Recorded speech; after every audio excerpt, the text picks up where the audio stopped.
मंदिरात दर्शन झाल्याच्या नंतर या मार्गाने आपण इंद्रायणीच्या घाटावर येऊ शकतो। आता हे मी मंदिरात दर्शन झाल्याच्या नंतर याच मार्गाने सरळ महाद्वारापासून खाली येणारा जो डावीकडचा मार्ग आहे त्या मार्गाने आलं की घाटावर आपल्याला येतं।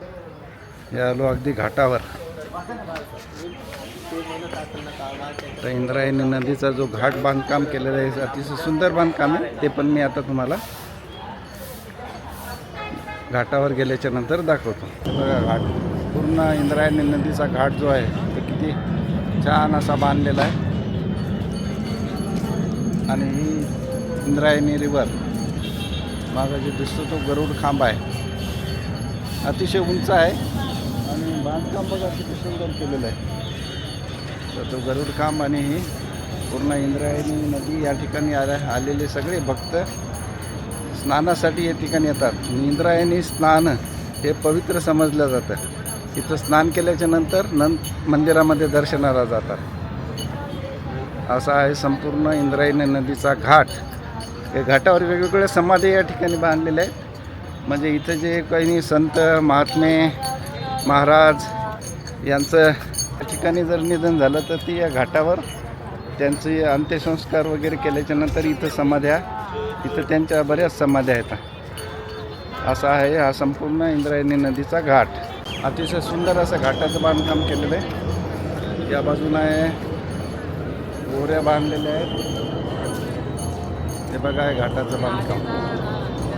संजीवन समाधी मंदिरामध्ये जाऊन दर्शन घेतलं आणि नंतर आलो आता घाटावर। हा बघा इंद्रायणी नदीवरचा घाट किती छान असा बांधलेला आहे। या बाजूने पुलाचं बांधकाम चालू आहे, अलीकडून पलीकडल्या बाजूला जाण्यासाठी भक्तासाठी त्या बाजूने अतिशय सुंदर असं बांधकाम केलेलं आहे। आपल्याला अतिशय उंच असा आणि पाण्याच्या मधोमध याचं बांधकाम केलेलं आहे। त्याच्यानंतर या बाजूने सुद्धा घाटाचं अतिशय सुंदर बांधकाम केलेलं आहे। आणि आपल्याला जर स्नान करायचं असेल तर या पायऱ्यावरून आपण खाली पाण्यामध्ये उतरू शकतो आणि पाण्यामध्ये उतरून आपल्याला इथं स्नान सुद्धा करता येते। स्नानासाठी अतिशय चांगली व्यवस्था आहे। असा आहे हा इंद्रायणी नदीवरचा घाट।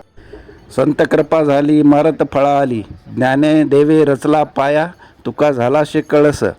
अशा प्रकारे संत तुकाराम महाराज आणि संत ज्ञानेश्वर महाराजांचं वारकरी संप्रदायामध्ये अतिशय महत्त्व आहे। आणि संत ज्ञानेश्वर महाराजाच्या पावन वास्तव्याने पावन झालेली ही भूमी आहे इंद्रायणी नदी आणि आळंदी। याच ठिकाणी संत ज्ञानेश्वर महाराजांनी संजीवन समाधी घेतली आणि म्हणूनच संपूर्ण महाराष्ट्रातून या ठिकाणी भक्त मोठ्या प्रमाणात येत असतात। भक्तांच्या स्नानासाठी या ठिकाणी अतिशय सुंदर असं घाटाचं बांधकाम केलेलं आहे। घाट बघा किती सुंदर असा आपल्याला बांधकाम केलेलं दिसत आहे।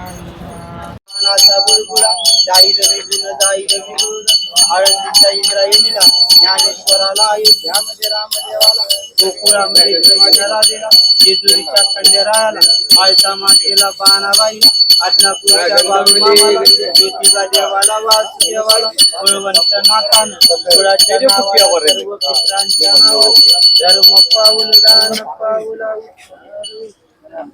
आळंदी या ठिकाणी रात्री आलो होतो। सकाळी संत ज्ञानेश्वर महाराज संजीवन समाधी मंदिराचं, संपूर्ण आळंदी शहराचं, आळंदी या ठिकाणच्या विविध महत्त्वाच्या गोष्टी आणि घाट याचा दर्शनाचा व्हिडिओ जर आपल्याला आवडला तर नक्की शेअर, लाईक आणि सबस्क्राईब जरूर करा। धन्यवाद।